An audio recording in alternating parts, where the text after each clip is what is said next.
Pemirsa, dua debt collector dianiaya pemilik mobil saat akan merampas kendaraannya. Pelaku menunggak pembayaran cicilan mobil selama 3 bulan.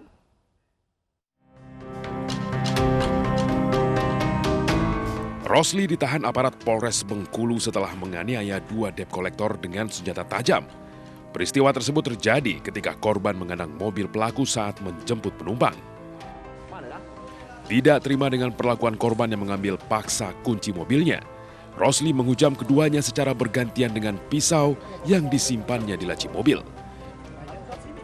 Pelaku kemudian ditangkap warga dan dibawa ke kantor polisi. Pelaku berdalih perbuatan tersebut dilakukan untuk mempertahankan miliknya. Saya bukan melarikan mobil, saya bertanggung jawab. Kalau saya nggak mau lagi, mobil ini saya kembalikan baik-baik, tapi saya bertahan. Hak saya ini udah banyak di sini. Aku ngomong gitu kan, udah 19 bulan Pak saya bayar kreditnya, ngomong kan. Masa nggak ada bertimbang rasa sama sekali. Ya udah kau tuh keras, yang kan ngotot-ngotot kan, ngelawan ini. Terlapor ini sudah menunggak selama 3 bulan. Ya, namun terjadi cekcok mulut antara pelaku ya dan korban sehingga pelaku ini mengambil sebilah pisau ya dari dalam mobil dan langsung menusuk ke korban sebanyak 2 kali. Kemudian kawan korban ini datang untuk melerai rencananya, namun ditusuk juga 1 kali oleh si pelaku. Pelaku terancam pasal berlapis tentang penganiayaan berat dengan hukuman maksimal 8 tahun penjara. Sementara kedua korban dirawat di rumah sakit.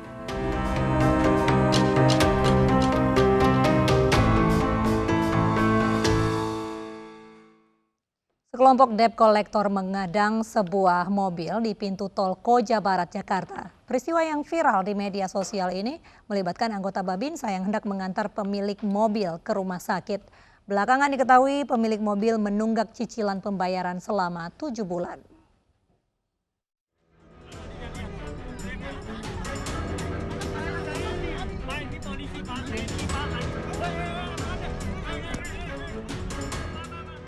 Sebelas debt collector mengadang sebuah mobil di gerbang tol Koja Barat, Jakarta Utara. Peristiwa yang terjadi pada Kamis 6 Mei ini melibatkan seorang anggota Babinsa Kelurahan Semper Timur, Serda Nur Hadi, karena akan mengantar pemilik mobil ke rumah sakit. Pengadangan dilakukan karena pemilik mobil menunggak pembayaran cicilan selama 7 bulan. Serda Nur Hadi kemudian membawa mobil yang menjadi sengketa pemilik dan penagih hutang ke Polres Jakarta Utara. Bukan gitu. Selang beberapa hari, 1 dari 11 pelaku penagih hutang meminta maaf kepada institusi TNI serta Serda Nur Hadi. Dari pemeriksaan diketahui dari 11 orang yang akan mengambil paksa kendaraan, hanya 1 orang yang memiliki surat tugas. Di sini muatan Polres dalam hal ini Serse, Polres Metro Jakarta Utara ini akan menyampaikan bagaimana konstruksi perkara yang sebenarnya yang terjadi, di mana sudah ada 11 orang yang kita amankan, ya, 11 orang dengan perannya masing-masing, yang sekarang sudah kita tetapkan sebagai tersangka dan sudah kita lakukan penahanan ke 11 orang ini. Meski pelaku telah meminta maaf, proses hukum tetap berjalan di Polres Jakarta Utara.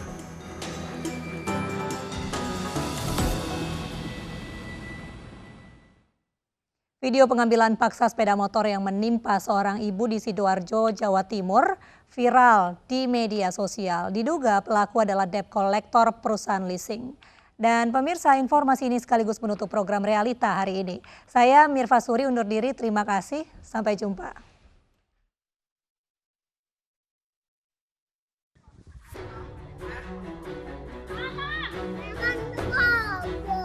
Kita harus sepeda nih,